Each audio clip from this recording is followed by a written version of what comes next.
ಹಾಂ ಹಾಂ ಒಂದೇ ಅದು ಎತ್ತು ಬಿಡಿ.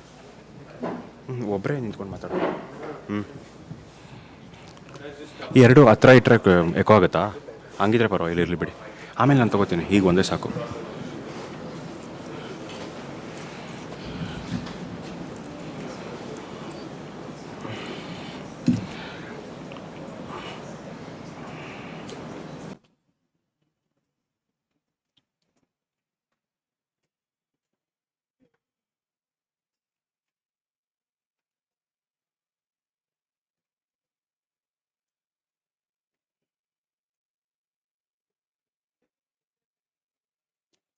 Stand up. Call. All right.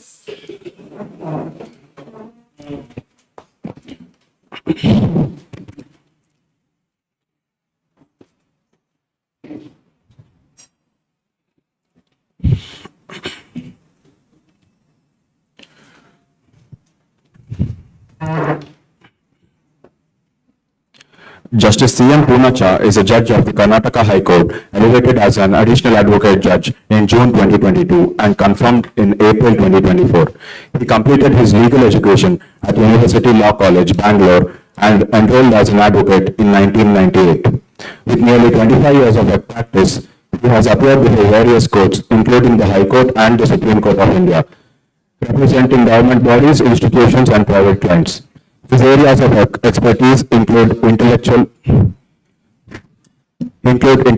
property law, SEBI regulations, cyber law, property law, and economic offences, along with significant experience in arbitration. He also served as an additional government advocate in the High Court of Karnataka prior to his elevation and has been associated with the Karnataka State Legal Service Authority since 2015. Additional Advocate General Ms. Pratima Hannapura, representing the state before High Court, is significant constitutional and policy matters. Enrolled as an advocate in 1999, she brings over 2 decades of experience in public law litigation, having previously served as government leader and additional government advocate. Her core areas of practice include service law, election law, local self-governance, and public interest litigation. She regularly advises government departments on legal and policy issues and has appeared in several notable cases concerning governance and constitutional questions. She is also actively involved in academic Moot court engagements. Mr. L.P. Rego is a senior advocate enrolled with the Karnataka State Bar Council since 1975 with over 4 decades of extensive legal practice. A rank holder from Bangalore University, he has appeared before various courts and tribunals across India, practicing in constitutional, civil, criminal, company, and property law. He has represented numerous organizations, banks, and institutions, and has contributed to significant legal precedents. Mr. Rego is actively involved in legal advisory roles and professional bodies, reflecting his long-standing commitment to the legal profession. Thank you. Greetings, Your Honor. The Moot court competition is now in session with the Honorable Judges, Justice C.M. Punacha, Additional Advocate General Pratima Hannapura, Senior Advocate L.P. Raghu. If it is convenient to Your Excellencies, may we begin with the hearing of the matter. First, we will have the appellants, followed by the respondents to argue before this honorable bench. 40 minutes will be provided for each team, which will include rebuttal and surrebuttal. The parties present are the appellants team code 8 and the respondents team code 93. The case before the court today is Prakriti Raksha Manch versus Union of Brahmas and another. If the honorable bench is pleased, the proceedings may begin. Council permission technology.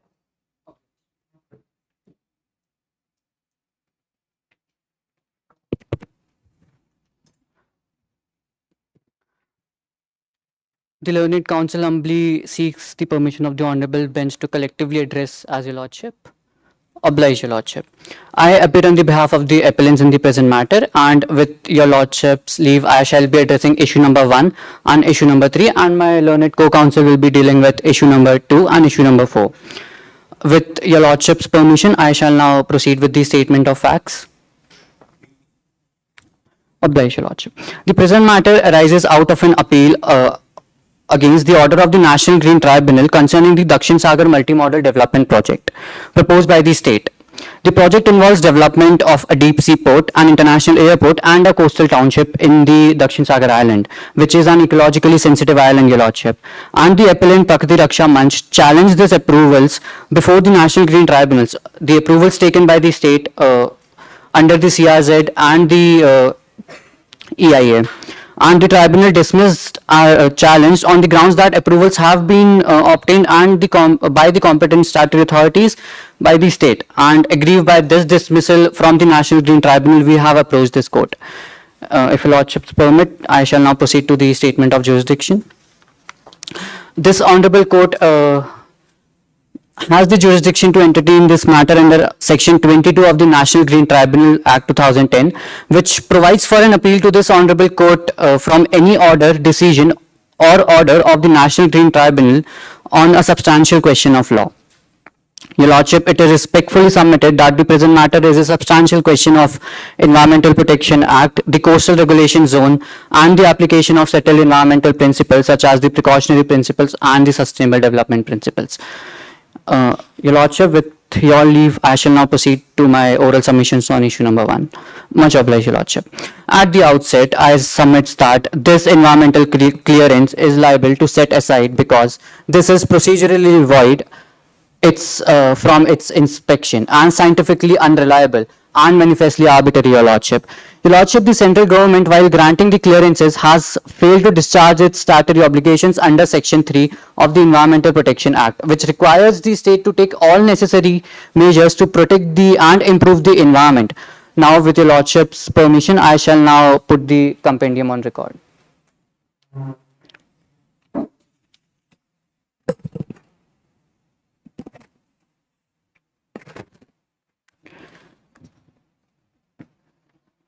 Your Lordship, I begin with the issue of public consultation because that is where the legality begins. At this stage, I respectfully invite Your Lordship's attention to the illustrative map placed at page number 1 of the compendium. Your Lordship, this map is crucial because it visually demonstrates the procedural defects. The map shows 3 important things. First, the location of Dakshin Sagar Island where the project is to be implemented, Your Lordship, which is here on the bottom left of the map. Secondly, the location of the Port Nyan where the public hearing was conducted, and the distance between those two is 1400 kilometers. Now, Your Lordship, the distance is not merely a geographical detail, it has direct legal consequences, and sovereign tribe is classified as a particularly vulnerable tribal groups, and expecting such a tribe that is totally dependent on forest, that has minimal exposure of the outer world, expecting such that tribe to travel 1400 kilometers to be part of a public hearing which is to be held for them. That is not correct, Your Lordship. And therefore, the state cannot compel that it has complied with all the requirements of the public hearing. Your Lordship, the statutory basis of public hearing is mentioned in EIA Notification 2006 Appendix 4, which mandates that public hearing must be conducted in a manner that allows meaningful participation of the affected persons. But the affected person here, the sovereign tribe, has minimal participation in the hearing because of the distance that state has created, and in the present matter the purpose has been completely defeated, Your Lordship. This position was directly supported by a landmark judgment of this honorable bench in Adivasi Mazdoor Kisan Ekta Sangathan and others versus Ministry of Environment and Forest and others, which is placed at page number 2 and 4 of the compendium, Your Lordships. The court held that public consultation is not a ritualistic exercise. It is a substantive safeguards, and the decision-making authority must ensure that affected persons are able to participate effectively, Your Lordship. And the court emphasized that merely conducting a public hearing is not sufficient. Its process would be fully completed if the participation of the affected persons is complete. And Your Lordship, now I move to the second limb of my submissions, which concerns the scientific integrity of the environmental impact assessment. The EIA in the present matter is based on only 3-month study, Your Lordship, and it is heavily reliant on the secondary data that government already had. So we can infer that there was only 3 months of field work. And Your Lordship, 3 months of study cannot possibly declare how the what is the seasonal ecological pattern in the sensitive ecological zone, what is the breeding cycle of the species present over there. And Your Lordship, para 3 of the Moot proposition clearly mentions that the coastline of the Dakshin Sagar Island is the nesting ground for endangered species, and studying them in 3 months, I don't think that is possible, Your Lordship. And it also, a 3-month study cannot also justify the interdependence between the marine and the forest ecosystem there. And Your Lordship, this issue has been addressed by the court in Utkarsh Mandal versus Union of India, reported as 2009 SCC Online, which is placed at page 11 and 13 of the compendium, Your Lordships. In this case, the Delhi High Court examined the validity of environmental clearance where the EIA had not been properly scrutinized. But the court held that environmental authorities cannot act as mere rubber stamp. They are required to apply an independent mind and critically evaluate the material before them. Lordship, now I move to the issue of disaster risk management, which is another big issue. Dakshin Sagar Island is located in a region that is known to be seismic active, vulnerable to tsunamis, and exposed to coastal hazards, Your Lordship. These are not just speculative risk, Your Lordship. These are well documented geographical realities.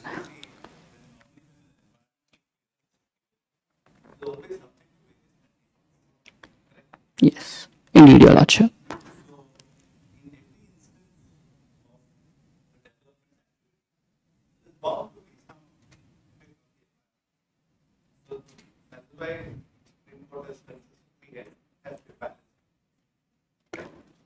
Now, question is how to get into diversion of section 4. The moment costs we diverted for work. You have conditions that are. Indeed, yes. So here, what is the normally the rules and guidelines contain? Your Lordships, the rules and guidelines contain exceptions, various exceptions for the development.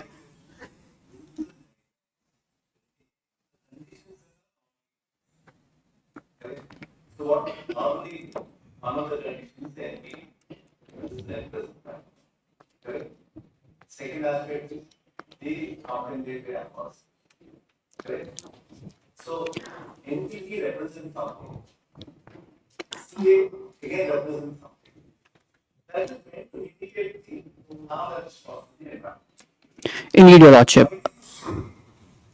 In this, despite the litigation, this is still not. Your Lordship, I totally agree that conditions are there. Under Forest Conservation Act, Section 2 provides conditions for afforestation. But that condition is afforestation must be done before the starting of the project and twice the trees are cut. But what happened in our case, they have just planned the plantation of the trees 1200 kilometers away from the Dakshin Sagar Island.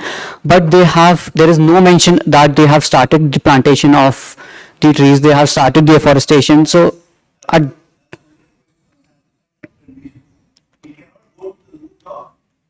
Permission itself, right? So permission is liable to be granted. Within the monitoring or satisfaction condition. Your Lordship, firstly, my contention on that EIA is invalid is that the full procedure was not followed. Procedure of public consultation was not followed. The large distance available, and that was there, and study of 3 months. That is one set of arguments. It's fine. Now we have a permission granted by a high power company to then when the diversion is granted on section 2 is pursuant to the recommendation at state, then the center considers it, and then it is granted. And then they look at what conditions. Correct.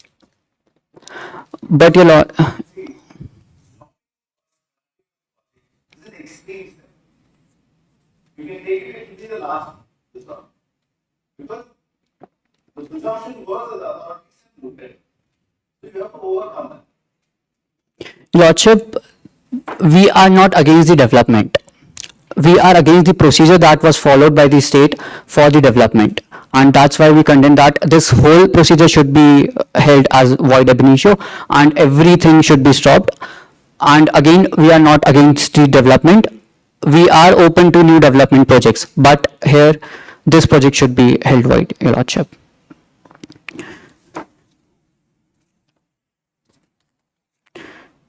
Your Your Lordship, I was at the disaster management risk assessment.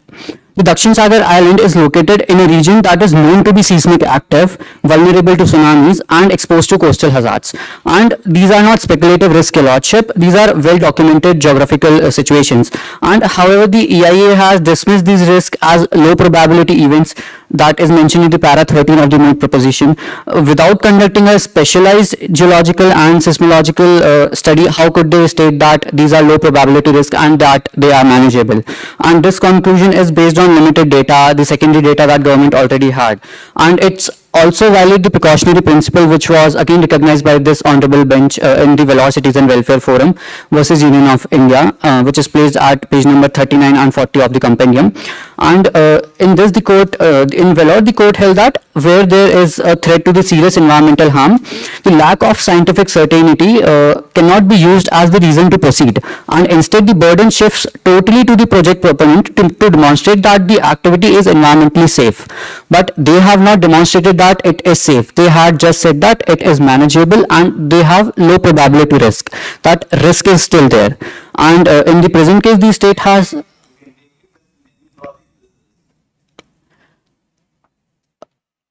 Correct? For example, you establish a port, you're going to alter the shoreline, right? Without altering the coastal line, you can't establish a port, right? Now you build a highway. It will normally cost is normal. You have a highway which passes through, a tunnel passes through a mountain, correct? So obviously there is some situation. How to mitigate? How is it? There are some areas where the act provides that the project may never go ahead, which is that.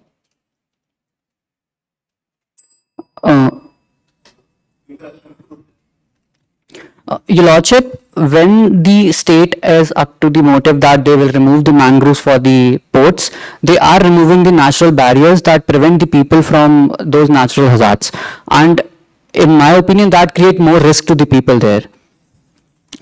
And if Your Lordship's permit, I shall now proceed to my second argument. Your Lordship, issue number 3, which concerns the legality of coastal regulation zone clearance granted to the Dakshin Sagar multimodal development project.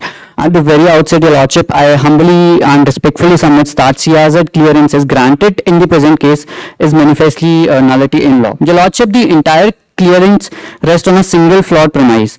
That is that because ports are permissible activities under CRZ notification, the project as a whole is permissible.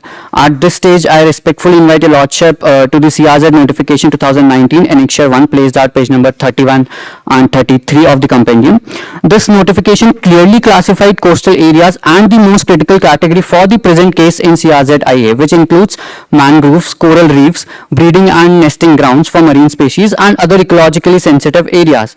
And legal position under CRZ1 IA is very clear that these areas operate under no development zone regime, and Dakshin Sagar Island contains everything. It has dense mangrove belts, it has coral reef system and marine breeding habitats, Your Lordship. And this position is reinforced by the judgment of this honorable court in S. Jagannath versus Union of India. So in this case, a commercial shrimp farming was being carried out in the coastal areas, and due to that, the degradation of mangroves and coastal ecosystems were happening. So the issue before the court was whether such activities could be permitted under the CRZ framework, and the honorable court held that even though the activity had economic value, it cannot be allowed because it caused ecological damage to the environment, particularly to the mangrove ecosystem. If a relatively smaller activity like shrimp farming is prohibited because it harms mangroves, then permitting a large scale degrading and seabed reclamation and destruction of coral ecosystem, Your Lordship, under justification of permissibility, it is complete distortion of law, Your Lordship, here. And Your Lord, I will be dealing with issue number 1, and this is my issue number 3. 2 will be dealt by my learned co-counsel. Lordship, again coming back to the point of environmental degradation, and it's more about human safety. And here, as I have already stated in my issue number 1, that Dakshin Sagar Island is located in a region that is seismically active, that is tsunami prone, and vulnerable to coastal erosions. In such regions, coastal reef mangrove serves as a natural protective barriers. They absorb wave energy, they reduce coastal erosions and act as the first line of defense against those natural belts. And the state cannot merely alternating the environment, it is dismantling the island's natural defense system, Your Lordship. And under the public trust doctrine as laid down in the MC Mehta versus Kamal Nath, state is not the owner of the natural resources, Your Lordship, it is just the trustee, it is just the guardian of the natural resources. And the doctrine is further reaffirmed in Femento Resorts and Hotels Limited versus Munguel Martins 2009 case, and the principle was natural resources such as coast, forest and water bodies are held in the public. Enlighten us about the proper constitution, which gives a strict duty to the state to protect the environment, which is the constitution provision. It speaks of the duty of the state where they have to protect. Your Lordship, under the Constitution, Article 21 says that environment should be protected by the state.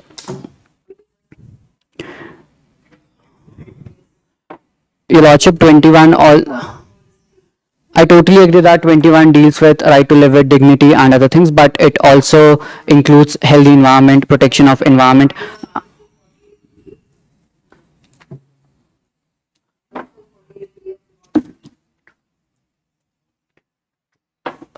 Yes, Your Lordship, protection and improvement of environment and safeguard. And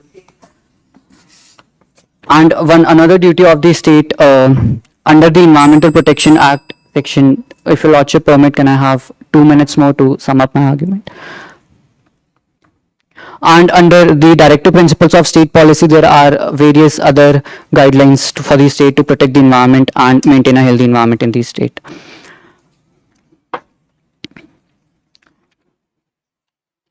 And Your Lordship,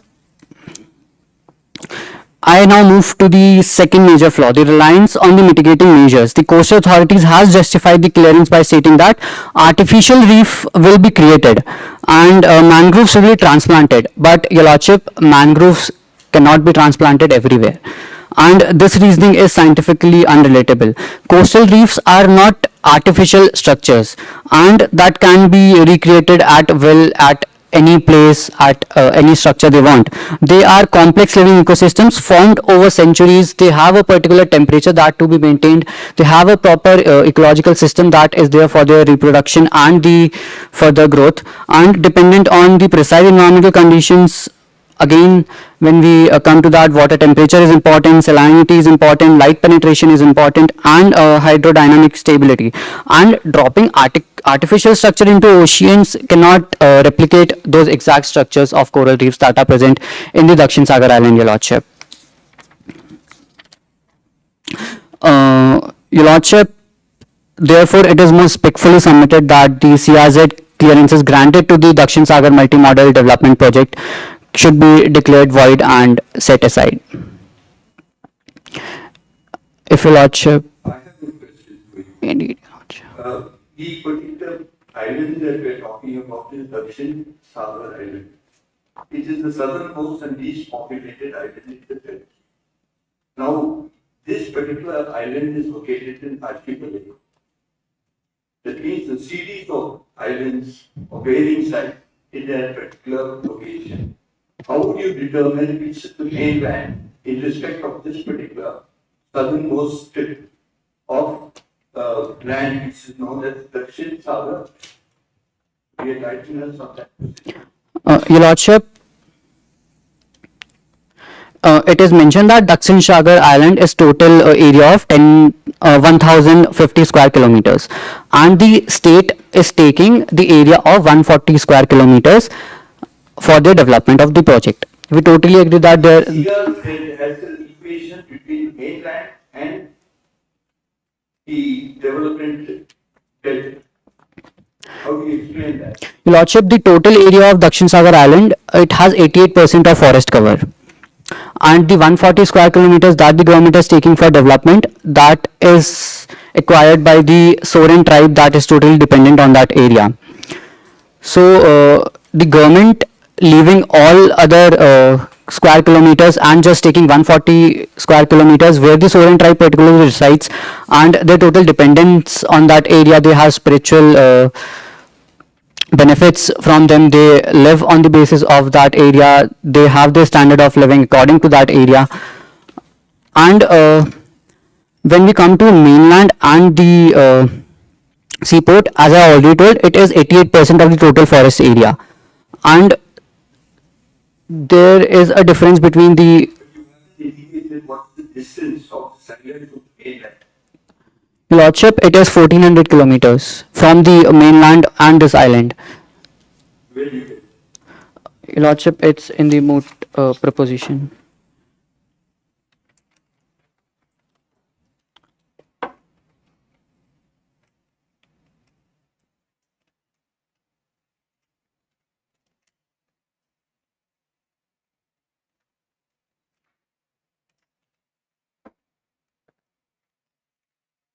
You see, I can reveal, they say it's approximately 1200 kilometers away from the Shin Sagar, or 14. Your Lordship, the compensatory afforestation that is to be conducted is 1200 kilometers away from the Dakshin Sagar island. But the main distance from of the Dakshin Sagar island and the port Nayan, where the public consultation was happened, that is in the mainland, and the state capital is 1400 kilometers.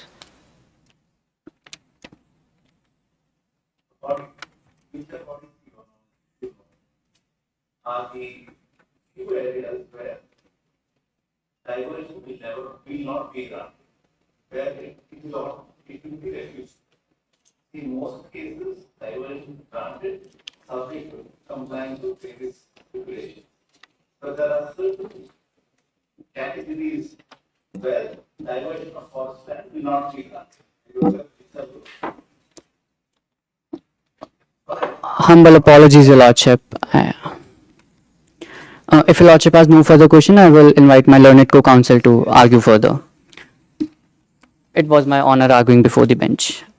Oblige, Your Lord.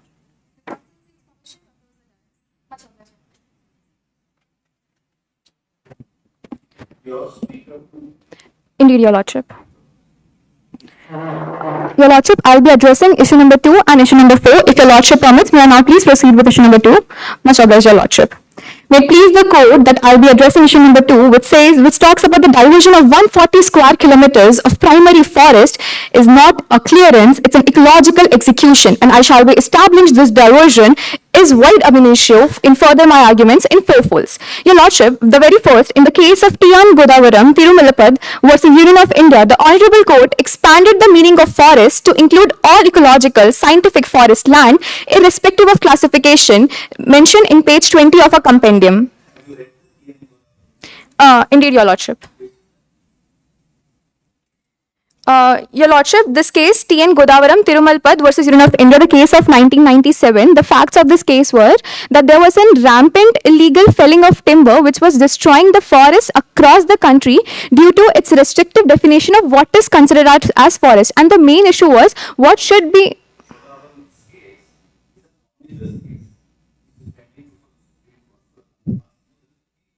Indeed, Your Lordship.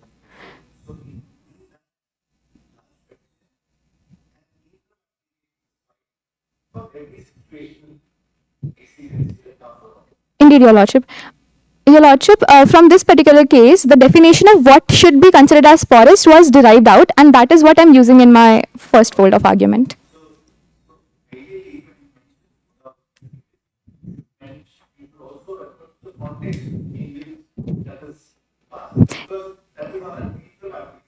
Indeed, Your Lordship. Humble apologies for that.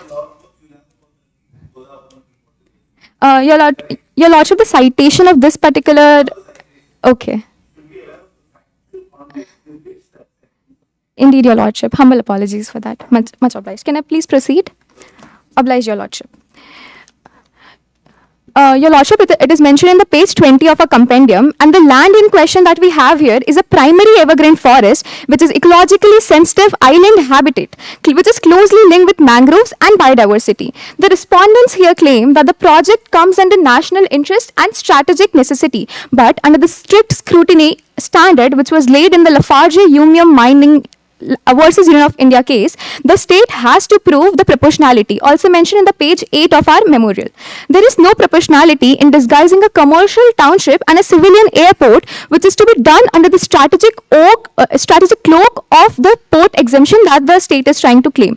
This is violative of the proportionality test and makes it entirely legally unsustainable. Second claim, Your Lordship, they claim that they will plant these trees under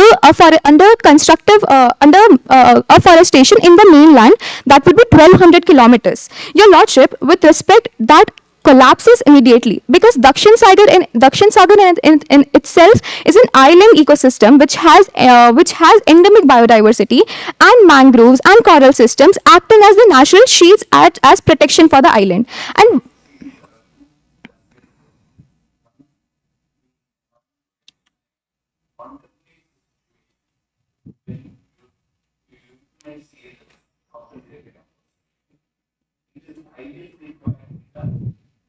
Village where the diversion.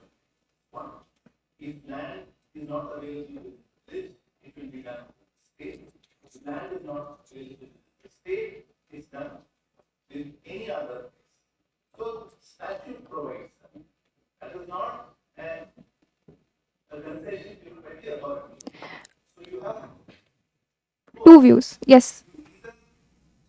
either the provision that on some ground. But so long as the statute is there, which permits you to do it, the authority is very active in that time. For example, you said they permit CA X kilometers away. Statute permits them to do that. Indeed, Your Lordship, but also there are certain considerations that the state must have taken. For an example, planting saplings on the mainland would not be able to restore the specific hydrological cycles. It would not be able to provide the endemic soil nutrients that are already existing in the original place, which is to be diversed in the 1200 kilometers away. And also some mangroves cannot be built anywhere, and because they require specific conditions to be grown. Also, it is a violation of the net present value principle, which also serves as ecosystem services, which are lost because they're site specific, and at times it becomes non-transferable. Yes, Your Lordship. Yes, Your Lordship.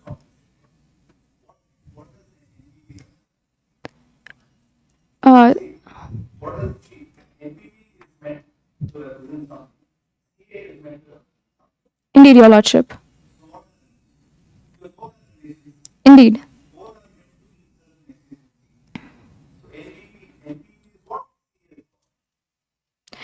Your Lordship, this was not present in the proposition anywhere, and that's why I'm unaware of the same.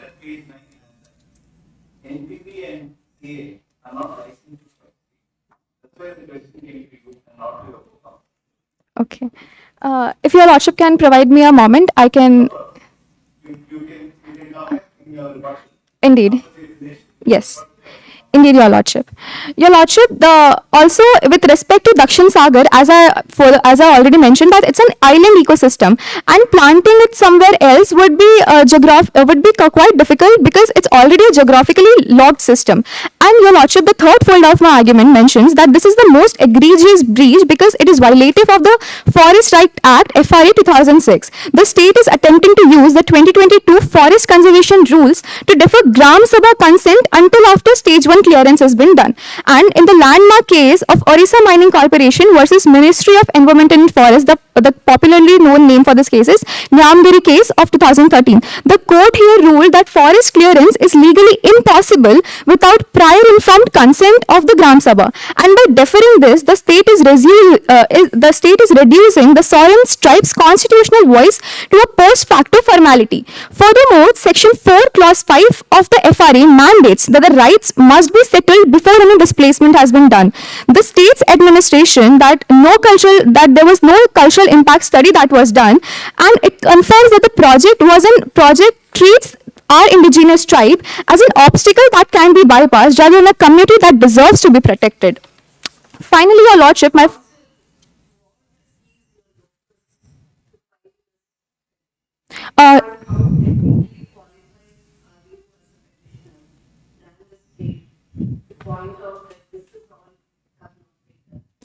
Your Lordship, firstly, in the jurisdiction, it is mentioned that we are filing, it is an appeal that we have filed before this Honorable Court, because our application was rejected in the tribunal, National Green Tribunal, and we were not satisfied with the reasoning that it gave. There were certain claims that were still not considered. Indeed, Your Lordship. Indeed, Your Lordship.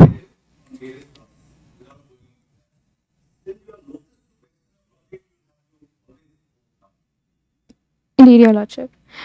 Your Lordship, the Council believes that the supreme reasoning that why we are standing here before this Honorable Court is to stop the development project that is happening and to not diverse the 140 square kilometers, which is to be done through afforestation.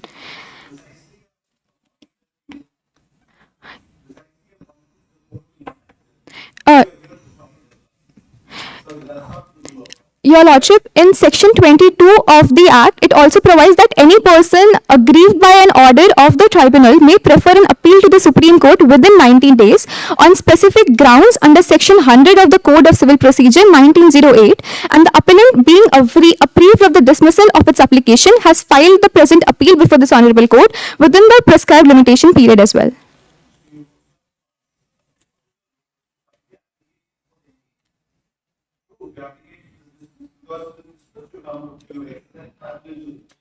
Indeed, Your Lordship.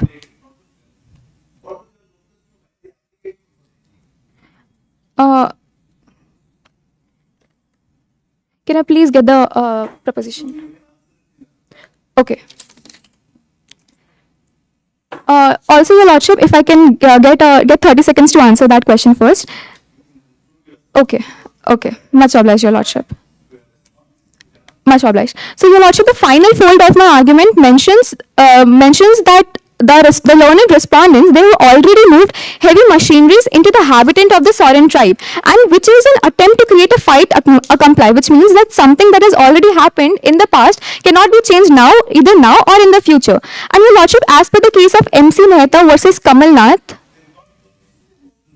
yes, Your Lordship, they have moved heavy machinery, and also there are satellites record, as also mentioned in the proposition, that clearly shows how the region has been affected, how the land clearance has been shown even by a satellite image that was shown, so that it shows that there has been clear difference, which is when we compare both the images, there has been clear difference that can be seen. It's also cited in the proposition. Your Lordship, this shows that.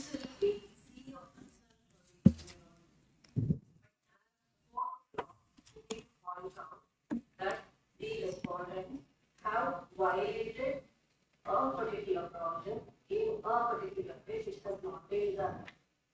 Instead of just facts, please follow the law which has been violated. Indeed, Your Lordship. Your Lordship, this is violative of the public trust doctrine as well. But the public trust doctrine is violated, as it was cited also in the case of MC Mehta versus Kamal Nath. It's violative because it includes the duty of the state to protect natural resources and not the power of disposal that it has. By allowing heavy machineries like such is to tear through the forest while litigation is still pending, and the state has breached its public trust as well. Your Lordship, state has a duty. It has a fiduciary duty to. Indeed, Your Lordship. Indeed.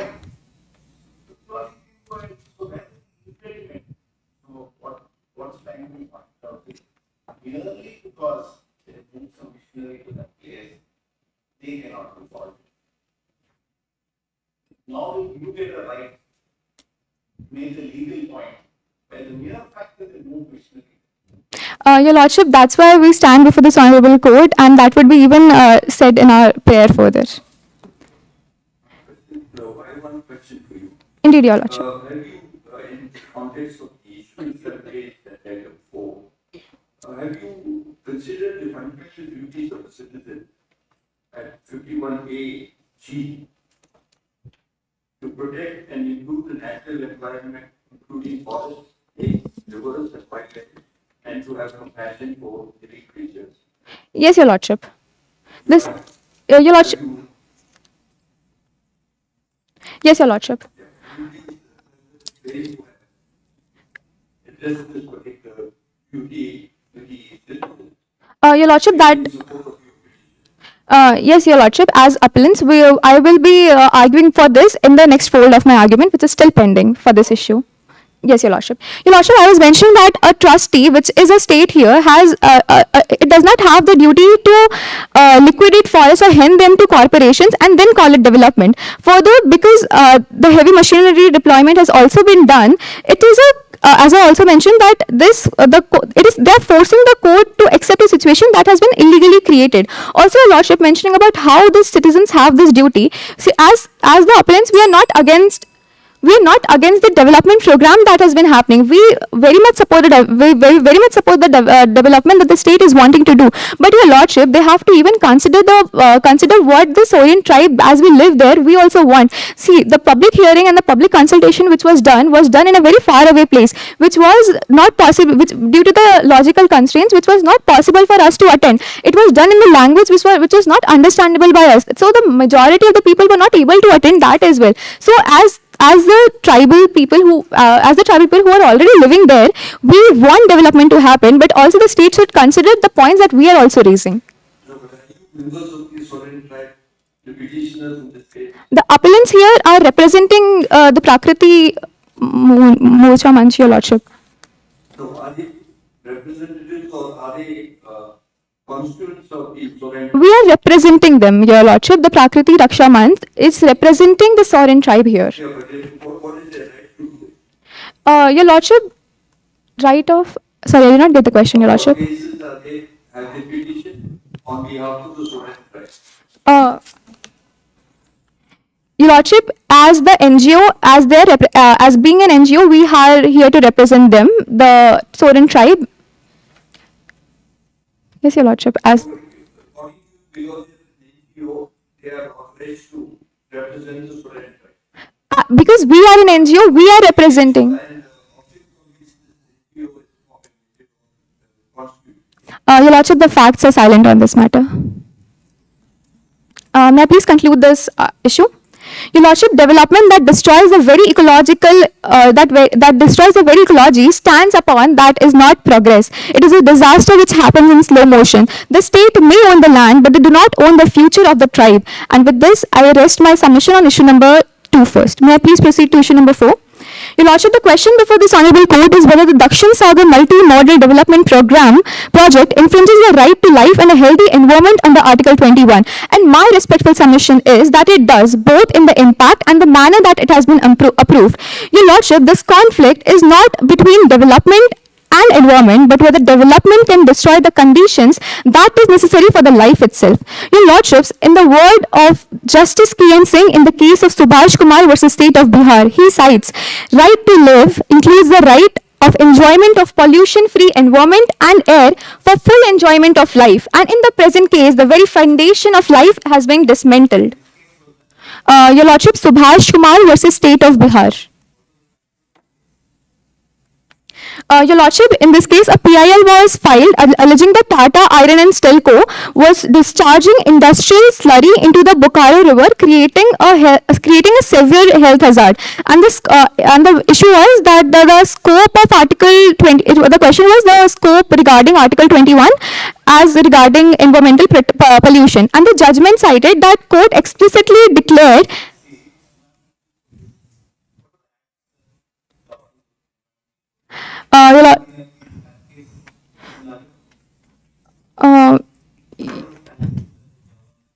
Your Lordship, it was firstly Article 21 that was mentioned. It was indeed, Your Lordship.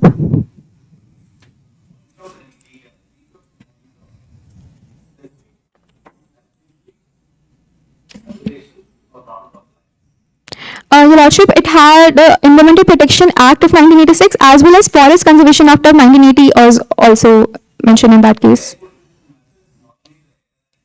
Indeed, Your Lordship. Section 2, Clause A and Section 3 was there. May I please proceed, Your Lordship? Your Lordship, here the state is destroying the island's only natural tsunami buffers, which are mangroves and the coral reefs. And by doing so, the state is not just clearing land, it is stripping away the geographical protection of its citizen living in the highly seismic zone. Your Lordship, Article 21 is not only about present harm, it also includes protection from the foreseeable threats to life.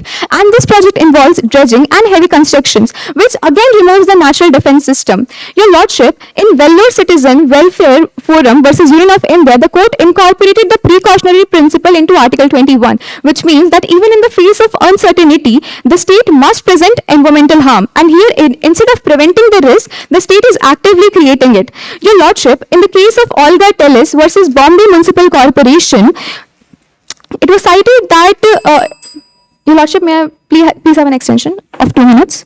Much obliged, Your Lordship. Your Lordship, the state says that we are not physically displacing the tribe, but Your Lordship, they are removing everything that allows them to live. Yes, Your Lordship. Your Lordship, here the Bombay Municipal Corporation ordered the summary eviction of pavement and slum dwellers from the city without providing any alternative housing to them. And the issue was whether the right to livelihood is included under the ambit of right to life under Article 21.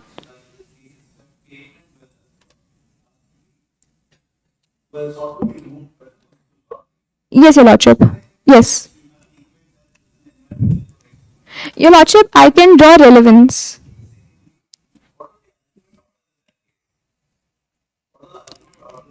Your Lordship, the Supreme Court expanded the scope of Article 21, ruling that the deprivation of person's livelihood is time. Ultimate result, it was that the deprivation of life itself, because they were not allowed under the 6 months time to vacate the place. Your Lordship, here we are standing against the project. So,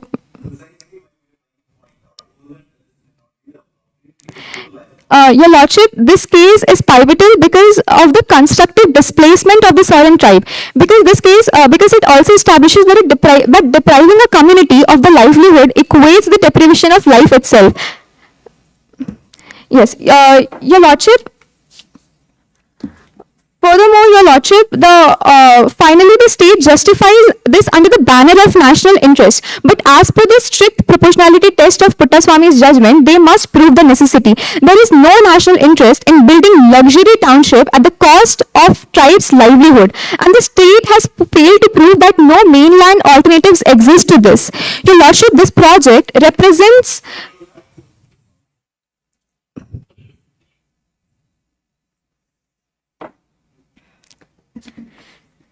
Your Lordship, it was basically a government, it was related to the government Aadhaar scheme which collected biometric data from the citizens. Your Lordship, I cited what the test that was taken out from that judgment, which was doctrine of proportionality test.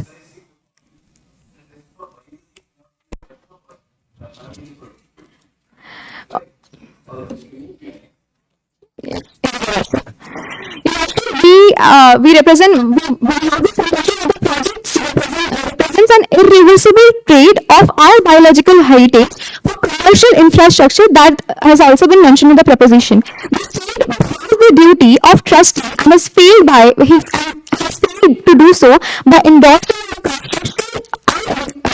constructive evictions of the sovereign tribe. And for this reason, we stand today as opposed. There are kind submissions from our side. If the Lordship wants, please proceed to the prayer. Lordship.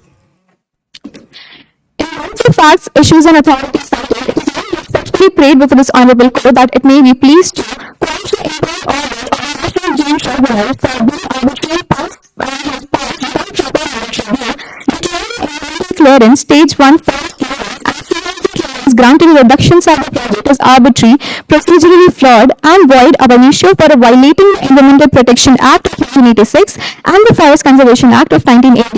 Restrain the respondents and the project proponent, which is SJCL, from undertaking any further forest clearance, dredging, reclamation, or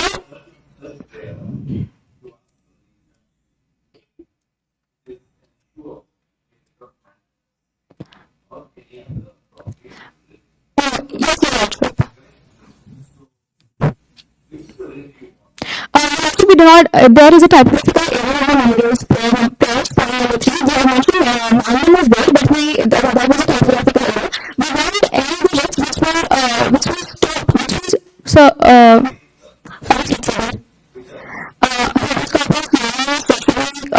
are into, so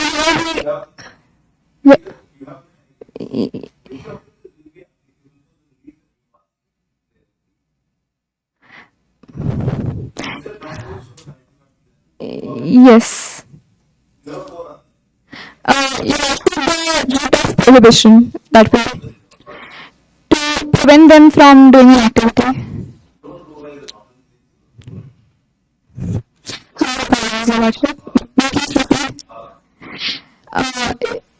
Clear that execution of the project in a fragile tsunami-prone area without a coastal impact assessment violates the right to life and a wholesome environment of state and tribe under Article 21. Any other order or relief deemed fit in the interests of justice, equity, and fundamental rule of law, all of which is respectfully submitted. Must oblige, Your Lordship. It was an honor arguing the first time with us.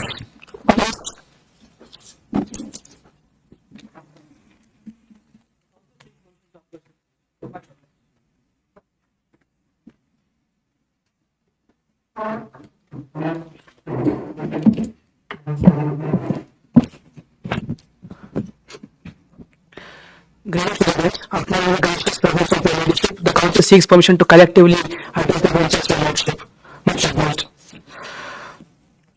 The council responses in the case of Prakriti Raksha Manch for the will be dealing with issue 1 and issue 2 of the case matters, and I will be taking 20 minutes of the court speeches time. My co-counsel will be dealing with issue 3 and issue 4. I will be taking 17 minutes of the court speeches time. We are respectfully about 3 minutes for service, my lords. At this point of time, we would like to submit the complaint into the court. We would also like to make available a copy of the complaint to the opposing counsels, my lords, to ensure equity. We were not made available, so it was hard for us to follow through. Much obliged, my lords. Much obliged, my lords. My lords, the structure of the following arguments is two structures. First, I will give a preliminary submission, my lords. After which, I will give a substantive submission. I am dealing with issue 1 and issue 2 in a substantive submission, my lords. My preliminary submission number 1 is regarding regulatory compliance. We need to understand the genesis of this particular case, my lords. In this particular case, we have obtained all the necessary clearance and approvals and permits necessary, my lords. Including the environmental clearance under the Environment Protection Act granted by the Ministry of Environment, Forest and Climate Change was received in January 2024. Following a rigorous multi-process stage, including screening, scoping, public consultation and independent approval by the expert approval committee. Subsequently, I also received approval under the Forest Diversion, my lords. The approval has been received by the central government under the Forest Conservation Act. After the advisory under the Forest Advisory Committee, my lords.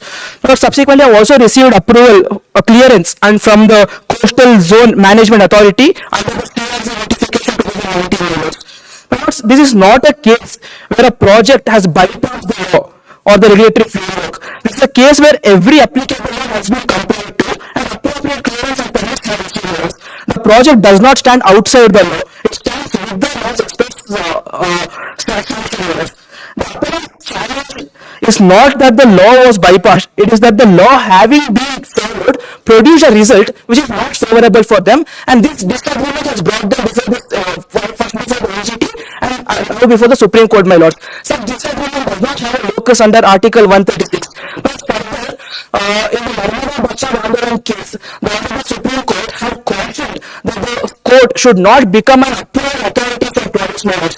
My lords, the court has to exercise restraint in matters involving policy considerations and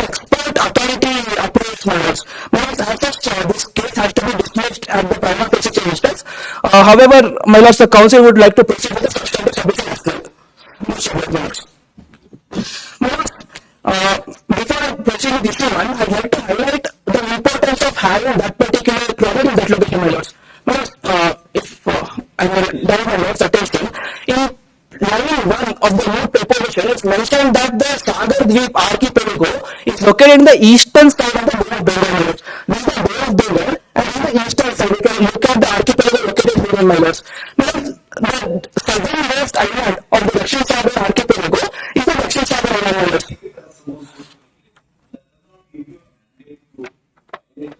Yes, my lords. I'm coming to the point and I'm dealing with issue 1.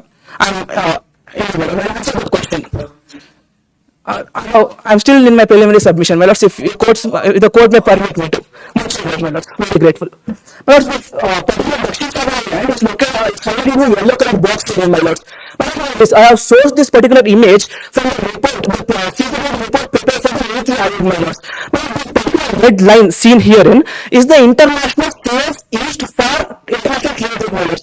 30% of the global trade passes through this particular red line, my lords.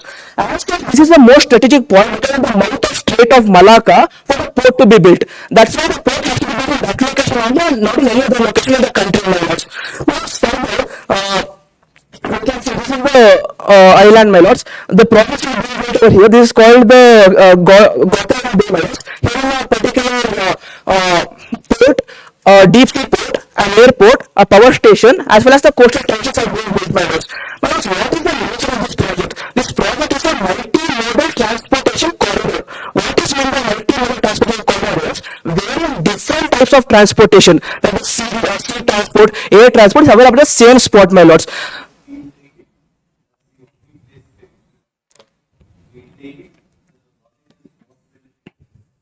In all respects, Yes, my lords. Yes, my lords. Along with the natural and commercial interest, we also have the defense purpose, my lords. During the research, yes, my lords. During the research for the Moot Court, we have started ITU before the Ministry of Environment, Forest and Commercial to present the film. They have stated that the approval was given considering defense purpose as well, my lords. Much obliged. Very grateful, my lords. Now, moving on to the substantive arguments for issue 1. Issue 1. Whether the environment clearance granted to the Dakshin Sagar multimodal development project violates the provisions of the Environment Protection Act, my lords, due to an inadequate flawed environment impact assessment. Now, let me structure my argument for issue 1 in a threefold manner, my lords. Firstly, I will be dealing with the question raised regarding the public consultation held 1,400 kilometers away from the island. In the second one, I will be speaking how it is scientifically valid and it is legal, my lords. In the third one, I will be speaking about the question raised regarding the adequacy of a 3-month hearing, my lords. And in the last one, I will be speaking about sufficient visible ground provided opportunity of being heard, my lords. In my first limb of argument, which is regarding the public consultation. Well, the public consultation happened at the Port Narayan, my lords, which is the administrative capital of the Sagar Dweep Islands. My lords, if you were to read Appendix 4 of the EIA notification 2006, it tells that the public consultation shall be conducted either at the site or the proximate location district-wise, my lords. Here, the proximate location district-wise is the Port Narayan, my lords, because when an EIA is conducted, various factors come into picture. My lords, if you were to go by the technicality of the language used in the situation, then it will not be realistically possible to enforce the same, my lords. As such, with administrative realism, if you were to see, there is expert participation, ensuring the presence of multidisciplinary scientists, regulators, biologists, etc. my lords. Security arrangements have to be made for them, my lords. And further, orderly proceedings have to be ensured. All of these facilities are not available in a remote archipelago, my lords. As such, the That the difficulty of the officers are bigger than the rights over there. People who are facing the security of the what is it that you are asking? What is the public consultation? What is public consultation is there? Is there a difficulty of officers to go and give a consultation to the tribal people? You want to go and give public consultation in Delhi? what has to be noted here is the particular Fort Narayan comes within the same administrative district as that of Dakshin Sagar, my lords. As such, law permits my, I'll answer that, my lords. My lords, in this particular case, there is not mentioned the fact that there has been no participation from the Children tribe. It is, there has been minimal participation from the Children tribe, my lords. My lords, the question regarding public consultation is to receive agreements, receive stakeholder inputs of the particular project. So to determine whether there has been adequate participation from the Soren tribes.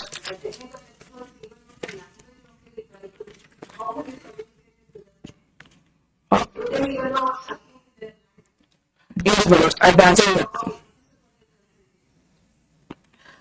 My lords, the functionality test has to be given. But the Soren tribe is a tribe which has been excluded from the modern society for a very long time, my lords. As it is not possible for the Soren tribe to be very versed with the administrative processes, the legal processes. As such, when they are having expert representation, the facts state that marine biologists, researchers, civil society organizations, and archaeological survey organizations, all of them represented the Soren tribe, my lords. As such,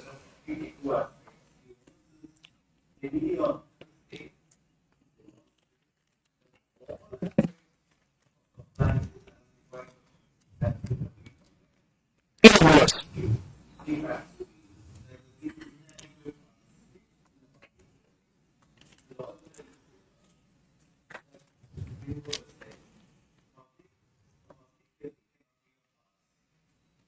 Yes, my lords. Yes, my lords. Certainly, my lords. Public hearing should be so as they can have what they need. Public hearing is one. You don't know. Have their say, not to the public. Certainly, my lords.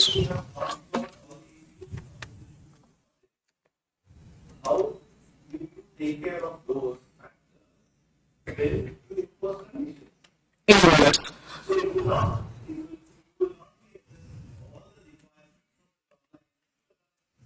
Yes, my lords. Certainly, my lords. First, to answer this particular question, in this particular case, Soren tribe has been provided adequate representation, my lords. The concerns of the Soren tribe has been heard through expert participation, expert representation, my lords.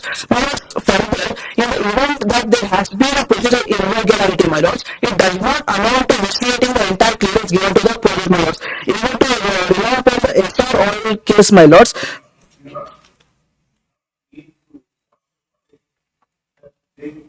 successfully pointing out that the procedure adopted by municipality but however, they have not been able to show what is the prejudice which has been caused, my lords. Had the EIA taken place in the Soren tribe region, in the Dakshin Sagar region, what would the benefit have arose and what would the other benefits have arose other than what has already come right now, my lords? The state has. Yes, my lords. Yes, my lords. The state has already taken into consideration the concerns of the tribe.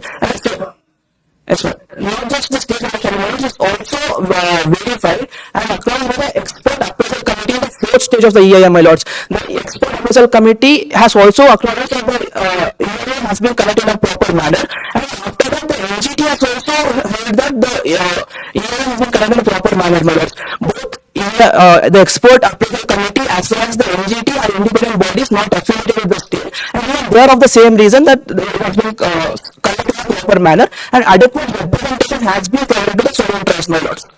That's the humble pleading done before the court. Yes, my lords. Yes, my lords. Regarding the 3-month window, my lords, why was the EIA done only for 3 months window? But if you were to see the process in which EIA has to be done, EIA notification 2006 provides for 2 kinds of EIA, my lords. One is a rapid EIA, one is a comprehensive EIA, my lords. A rapid EIA is an EIA which is conducted in any season, my lords. However, a comprehensive EIA is an EIA which is conducted in at least one non-monsoon season and, my lords, my lords, an appendix 4 of the EIA notification 2006, my lords. They are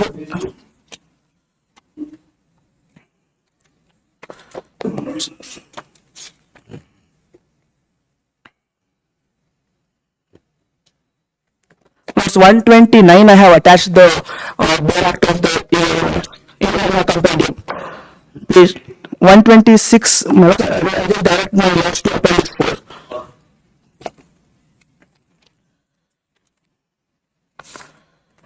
Appendix 1, my lords. 1 second, my lords.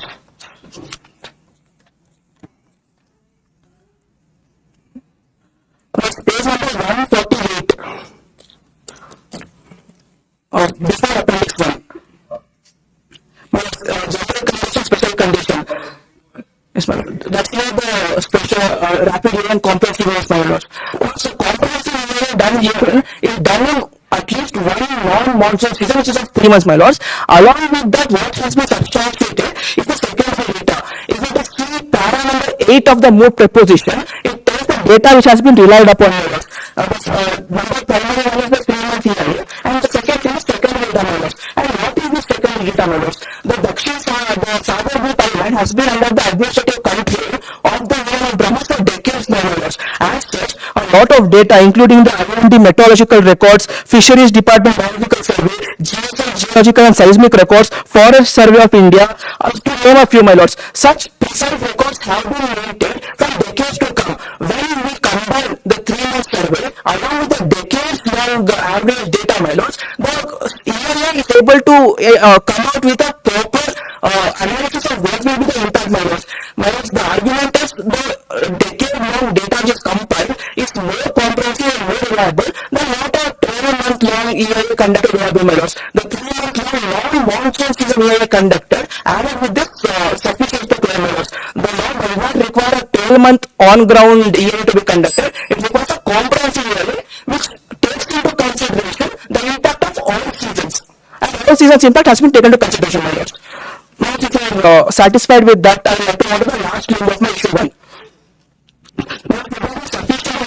Opportunity of being heard, because the facts are very clear that the Children tribe, as well as the marine biologists, as well as the other stakeholders, have provided their representations and objections to the relevant authorities, and the same has been considered, my lords. As such, an argument cannot be made that reasonable opportunity of being heard is not provided. Any times window is there between the EIA as well as the clearance, within which the same happen, my lords. If you also have no other questions with issue 1, the council will move on to issue number 2. Much obliged, my lords. In issue number 2, I will be having 2 limbs, my lords. Limb 1, I will be dealing with the compliance of the Forest Conservation Act. And in limb 2, I will be speaking about the compensatory afforestation question as to why it is being done 1,200 kilometers away from the project site, my lords. The Forest Conservation Act, Section 2, provides for diversion of forest land for non-forest purposes. And how that has to be done is with a prior approval of the central government and the recommendation of the Forest Advisory Committee, my lords. But here the central government has given a prior approval. But there are 2 tests which has to be satisfied for the prior approval to be declared valid. But the first test is that there should be a necessity to build that particular project in that forest land, my lords. And there should be no availability of non-forest land to do the same. But the second condition is that alternatives should be explored and there should be no other alternatives available, my lords. The council has already established that there has been an immediate necessity for to establish the port in that particular region in that time itself, my lords. As such, the necessity part of the prior approval is satisfied. But coming to the alternative assessment, the council would like to submit an exhibit to the bench, my lords. We can see this particular exhibit. This is also sourced from the Niti Aayog feasibility report conducted, my lords. But this is the alternative side analysis for the international corridor transshipment port in the Dakshin Sagar Island, my lords. 4 particular regions were identified for the shipment port and 3 particular regions were identified for the airport region, my lords. However, after extensive analysis, it was found out that the region where they are building the airport as well as the shipment hub right now is the most feasible one, since it is located nearest to the transshipment port, as well as the deep sea water available over there allows to build a transshipment hub at 2.5 kilometers away from the shoreline, my lords. That's where the port is being built. My lords, as such, the 2 prongs are being satisfied. Number 1 is necessity, number 2 is alternative assets, my lords. Further on, Then is availability of non-forest land. If you see the facts, 88% of the entire Dakshin land is covered with forest lots. Only 128 square kilometers is non-forest land, having towns as well as the areas wherein which the senator were residing, etc., etc. My lords. As such, there is no other non-forest land available in that land. As such, diversion is required over there, requiring 140 square kilometers. If you are satisfied with the limb one, the council have to move on to the compensatory afforestation part. Prior to moving that, the Opposition Council had brought in the Forest Rights Act.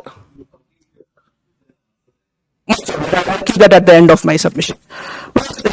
Compensatory afforestation. The compensatory afforestation is governed by the Compensatory Afforestation Act 2016 and mandated by the CAMPA managers. The Compensatory Afforestation Fund Monetary Authority established by the same act. But a particular, I would like to place an exhibit before the bench. This is the order passed by the Ministry of Environment and Forest Clearance Matters. If you have to read the highlighted part there in Matters, subclause 1, it states that in any territory having forest land more than 75% of the total area, it is exempted from having compensatory afforestation 1:1 the same state and union territories. As such, compensatory afforestation is not required in the same territory since we have 88% humans, which is more than the 75% threshold established by the order of the ministry, my lords. That's the first level of legal compliance.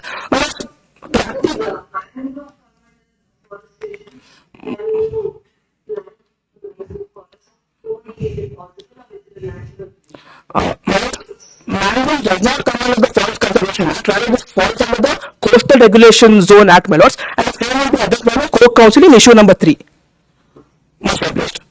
My lords, as such, since it's having more than 75%, the forest is being built at 1,200 kilometers away in the mainland region, my lords. But further, that's the legal argument. Practically speaking, as well, when an area already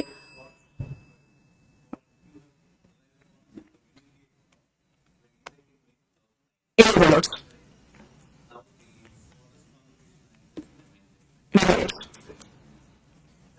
Indeed, my lords.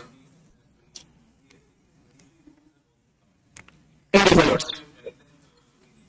Indeed, my lords. Indeed, my lords. Indeed, my lords.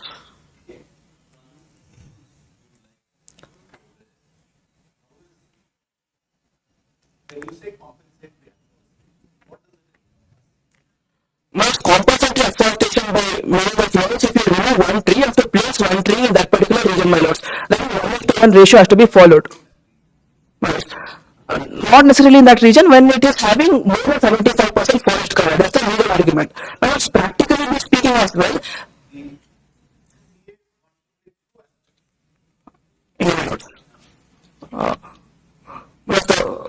I'm not aware of any words.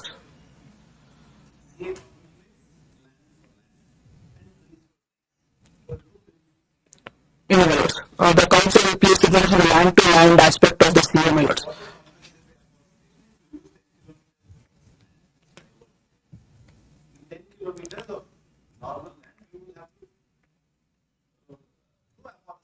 In other words, in other words,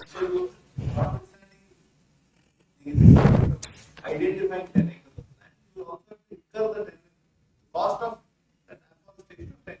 the study is being followed, my lords. Practically speaking, Ireland already has 88% forest cover. We cannot plant more trees there, my lords. And it is being done on the mainland, my lords. It's being done on the mainland.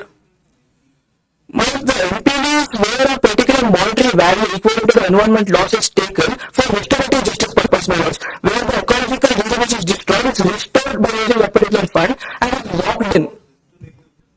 Restorative justice is a new theory which has come into the environmental law, which is distinct from the retributive theory followed until now. The polluter pays theory and the retributive theory where we are punishing the wrongdoer. Here, restorative justice seeks to make the climate the primary focus and not the wrongdoer. But in NPV, they focus on that particular region's ecology itself, my lords, and the same is also being followed here as per the rules of 2018.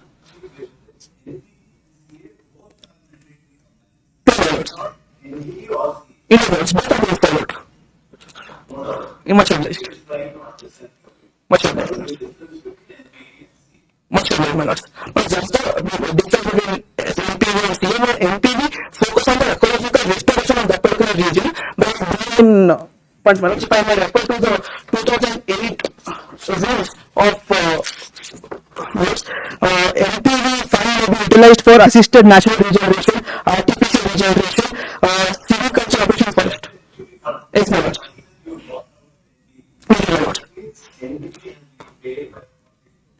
Indian, my lords. The one who seeks to destroy the environment. Much obliged, my lords. Apologies. Much obliged, my lords. Much obliged, my lords. Much obliged, my lords. Much obliged, my lords. My lords, NPV is what happens in that particular region itself. The fund is utilized to restore by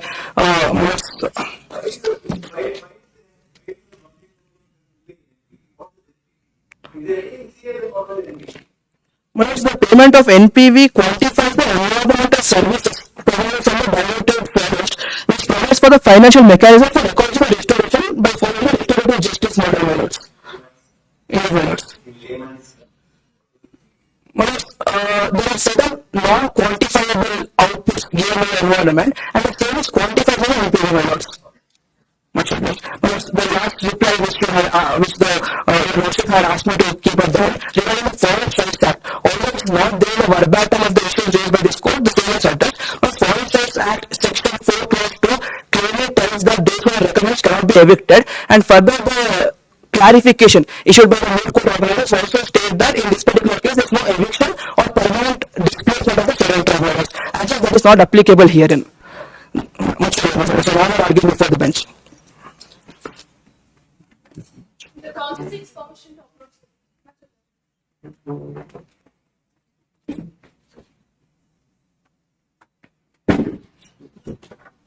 Greetings to the bench. This is counsel number 2 appearing on behalf of the respondents dealing with issues number 3 and issue number 4. With your lordship's permission, the council seeks permission to proceed with issue number 3. Much obliged, lordship. Lordship, issue number 3 being whether the grant of coastal regulation zone clearance, permitting large-scale construction in ecologically sensitive coastal areas is legally sustainable.